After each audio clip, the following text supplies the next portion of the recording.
This is Moneyline Mania with Chaz and the crew.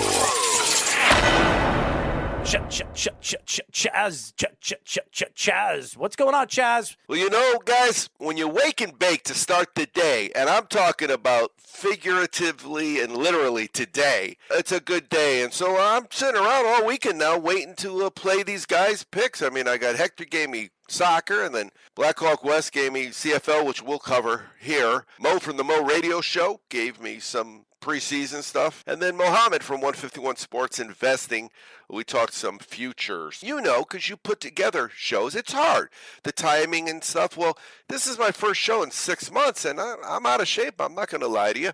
I forgot with the last guy, Mohammed from 151 Sports Investing, I forgot to put the stopwatch up. And as you know, I'm not afraid to talk, and these guys are all great handicappers and very interesting people. So we're talking, and we're talking, and we're talking, and we're talking, and we're talking. And then I realized, let's go to break. And then at break, I'm telling them, I don't have any idea how long we just talked for. I really had no idea. So then I put the stopwatch on for the second segment, but this morning I let them know that, oh yeah, by the way, the entire second segment is gone because we were well over with your first segment, but we did cover some great NCAA. And then what will happen is, you know, it shows up on the Worldwide Sports Radio Network on Sunday, and then by Monday or Tuesday I get it up on Sports Betting Weekly. I like to have it up there. And that's more for the transparency. I've always told people the transparency on gambling Twitter, for lack of a better phrase, is non-existent. With us, every single guy that's ever been on our show, every show since 2014 is on our website. So if you don't think we're good, that's your opinion. We know our bank accounts and we know how much tickets we cash, and that's all that matters to us. When's Mo coming back on? He hasn't been on in a while. I think once football season gets up, the timing for this segment is just hard on everybody right now. It should get better once football starts. I'll give you an example. John from GMF Sports, he's a proxy in Vegas for those contests that we talked about. So he, every Saturday morning and Sunday morning, he's meeting people that are coming into Vegas just to sign up for the contest. You know, it's a $1,500 to some of them $5,000 contest. So, you know, we're talking about a lot of money. So that's got to take priority. And then what happens is every single week, that proxy is responsible for putting in the plays. So it's a job. It's not hanging around the casino. It's a job. I think Mo was on the second week ever of Moneyline Mania. I think that was the conference championship week in the NFL, and it hasn't been on since. And then John from GMF was on only the 1 week at the beginning of the baseball season. And I still talk to him every week. Actually, with John from GMF and Wes, it's probably every day. All right, let's look at what we got. So the first thing we're going to do is going to get the CFL out of the way. But here's the thing, guys. This is the first week for Moneyline Mania that it's all football. Mm-hmm. And I, personally, could not be more excited. It's not that I don't like baseball. I just feel that baseball is, and the word I use is a strong word, but I'm going to use it anyway, boring. It's just hard for me to watch. I love it, live action in baseball. I forget who it was, but I bet the over because it was a slow game, and I thought it was going to be more high scoring. And then in one inning, one team scored 6 runs, and I won 2 bets in like 1 inning. Nice. So that part I like about baseball. But otherwise, if you give me a choice between football and baseball, I'm taking football every single day of the week. And this game starts 10 p.m., so right as we get off the air here, this is CFL, Saskatchewan at the Edmonton Elks. Now, for those of you that know me, you realize I went through all of 2021 calling them Sask because I was struggling to say Saskatchewan. But now I'm able to say Saskatchewan so much that my wife actually told me the other day, stop saying Saskatchewan, because I was just saying it to say it because I could. I was so proud of myself. So what we've got here is we got 2 teams that are kind of in the middle of the road here. As a matter of fact, this is a real important time of season for this league, the CFL specifically, because of the fact that it's almost halfway through. They're going to play 18 games. Some of these teams have them already under their belt. But we've got Saskatchewan 4-4. So they're in the West. The West is really strong this year. The West has 4 teams that are 500 or over.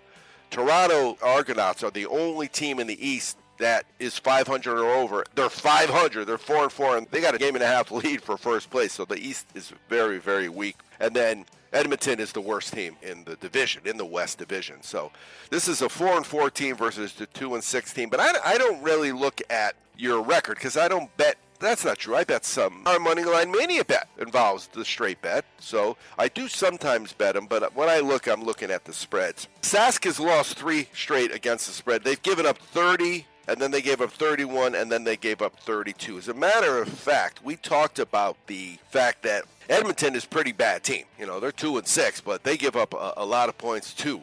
So they had 3 times, and this is this season, so they're 8 games. They had 3 times the team scored at least 20. So the least amount of points they have given up in any game is 24. Well, you know, 24 is right on the edge, guys, where you're not winning, right? A lot of football games, if you're giving up 24 points, you're going to lose a few. You're going to win a few, but you're going to lose a few. Well, that's the least they give up. 3 times, 20 points or more. Twice it was 30 or more.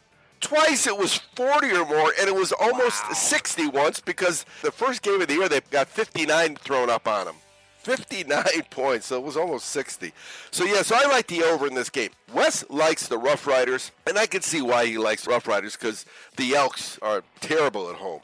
They have scored 7, 6, and 10 points at home, and that's the reason I'm a little hesitant on betting the over in this game because of the fact that I'm not sure if we're going to get any points from Sask, but then I look and I see that we're not sure if we're going to get points from Edmonton, but the Rough Riders are giving points. So I'm going to hop on Wes's play with the Riders, and I'm adding the over. So I'll have the Riders and the over and the parlay.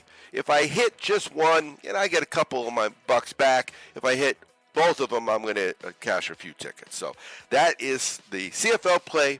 Compliments of Blackhawk West at 151 Sports Investing. So you're saying you're hoping for a smooth bet on a Rough Riders? There you go, baby. Saskatchewan. There you go. Saskatchewan. It's just, loud and proud, Chas. Well, it's a pretty name, too, isn't it? I'm Yes. assuming it's got to be native Canadian. God bless them. Okay, so now we're on to preseason football. So, as you know, if you bet preseason football, sometimes they'll call you names, right? You've heard that. Have you not heard people say, this guy's a derelict, he'll even bet preseason football? One of our callers, Jeff, he calls himself that all the time. Not because of preseason football, just because of sometimes his crazy bets. Being a derelict has nothing to do with preseason football. You could be a derelict any way you want. There's a lot of ways to be a derelict. But that's not how the Vegas sportsbooks treat it, because in the old days, it was hard to get lines on these games. Now, you're getting lines on the first quarter. So you know they're treating it with the respect, and people are betting it. And it's mostly because, again, there's been no football since the Super Bowl, so everybody's itching. And CFL just doesn't have, down here, south of the border, it doesn't have the power that it does north of the border. We love it, but not as many Americans do as we do. So let's look at the first game. It is Dallas at Denver, 9 o'clock, so right as we get off the air, right? Mm-hmm. You might want to have us on and then, grab your phone too, depending where you're listening, and open up another window so you can get a bet in on this game. But last year, Dallas actually played in the Hall of Fame game. They didn't really stink normal, which would be an 0-3 because they only played 3 preseason games now. They stunk bad because they were 0-4. Not only 0-4 straight up, they were 0-4 against the spread. As a matter of fact, it was August 9th. So almost a year anniversary, 18. So it's a 3-year anniversary. That is the last time that Dallas scored more than 16 points in a game for a second time. In those 11 games since August 9th of 2018, that's a long time ago. That's pre-pandemic. They've only scored more than 16 points once. Well, we talked about 24 points. Well, if you score 16 points in the NFL every single game, if that's your average, I don't know, what are you going to win? 3 games maybe? Sounds about right, especially in an offensive league, yeah. Yeah, maybe. Last year, Denver was 3-0 on the field, but only 1-2 against the spread. But they allowed 12 or less in their last 5 preseason games. Plus, Denver's got a new quarterback. But here's the thing with preseason. I'm not betting first quarters. Like Mo from the Mo Radio Show, he's betting first quarter, so he talked about who's starting and finding teams that are going to play their starters, right? For more than 1 or 2 series. Yeah, that's not what I do. I'm looking to bet the first half in the game, so I'm going with Denver and assuming that Dallas is as pitiful as they are. One more stat on the road in their last 2, 4, 6, 8, 10 games, Dallas's against the spread record in preseason games is 1 win, 2, 4, 6, 8 losses, and 1 push. So 1-8-1. I'll take that every day of the week. The next game we've got is the Rams at the Chargers. We have talked about the Chargers recently, you and I, Petey, haven't we? It's always fun to bash the Chargers. Well, again, the belief on my end is it's the curse of the Spanoses, and as long as that family owns the team, they will never, ever sniff anything. They're not even sniffing their football. Yeah, they're not even sniffing their own home stadium in this game. This is a home team that's playing in the visiting team's stadium. I think that pretty much sums it up. They're the third team of L.A. There's more Raiders fans in L.A. than Chargers fans. That is true. Well, and even when they were here, and you were mentioning it when we talked the other time about their history of failure, the other team would have sometimes more than half the stadium. Charger fans were so non-existent, they would sell their season tickets. Mm-hmm. It was pretty brutal. Yeah, that sounds right. All right, so what do we got with the Rams? Last year they were 0-3, 2-1 against the spread. Chargers were 1-2 last year, 2-1 against the spread. But one thing that's jumping out at me is there's a lot of unders. So the Rams, they're not scoring points. 1, 2, 3, 4, 5, 6, 7, 8 games they've scored more than 20 once. And they have given up. The Chargers have given up points. So I don't know which way to go on this. I'm not going to bet this game big, but I am talking about it because it's 10 o'clock. So it's on an hour after we get off the air here. I like the under, but I don't know if you guys have noticed the trends in the first half dozen games or so. They've all gone over. I'm going to stick with the under here. I am assuming that if they score early and they score a couple touchdowns early, don't be afraid to hop on live action under. However, that doesn't always work because yesterday the Arizona game was one of those games for me, and I finally said, okay, that's enough. They scored a bazillion points, and I was betting the under, so that doesn't always work out. And then they're finally, raving about their undrafted quarterback. It's funny because when you're talking preseason, you don't know who's going to play. You don't know how long, and then you've got all these 27 guys that aren't going to be on the roster playing hard. They're good football players. You could be a good football player and not an NFL player. Right. That's the bottom line. And they'll bounce around. They might end up in the CFL, and they might end up doing your show on Loudmouths, right?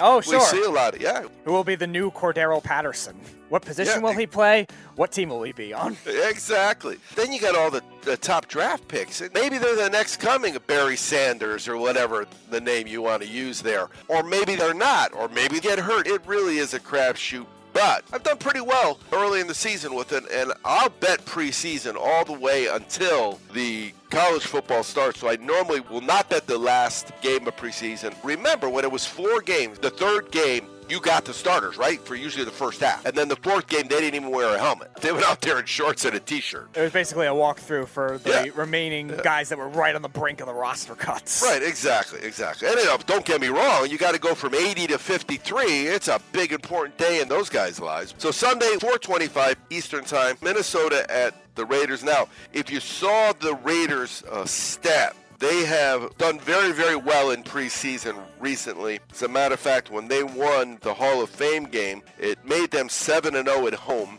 in their last 7 preseason games. Of course, some of those weren't in Las Vegas. So, we have that Easy Sports data. We have every single team, every single game, preseason, regular season, playoff. We have every single first quarter, every single first half, every single second half, and every single game. We have every single data, every single point spread. It's just an incredibly valuable tool, and it's one of the reasons why I'm so successful is because I put in the math to do the effort. But it wasn't until this year that we finally switched it. So last year, if you bought that data, it said Oakland.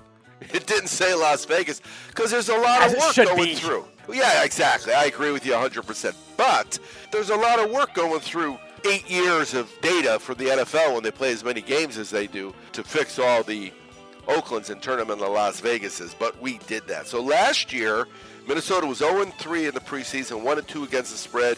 And Vegas is 2-1, 1-2 against the spread. But Vegas won for us last week, and we are going to come back with Vegas again this week. So the way we're looking at it is we've got Sask in the over in the CFL. Then we've got Denver, the under in the Rams and Chargers, and Las Vegas. It's a 5-teamer, and here's what I tell people. If I tell you I've got a parlay, you can guarantee yourself that I've bet them straight. If you don't bet every single team you have straight in a parlay, you're really, really stupid, because parlays are hard to win. They're very important, though, because when you're perfect, they pay such a high reward for your perfection that you have to put a couple ducats on there. But if I say I have a team in a parlay, not only do I have them straight, I have them straight for the first half, or in baseball, the first 5 innings.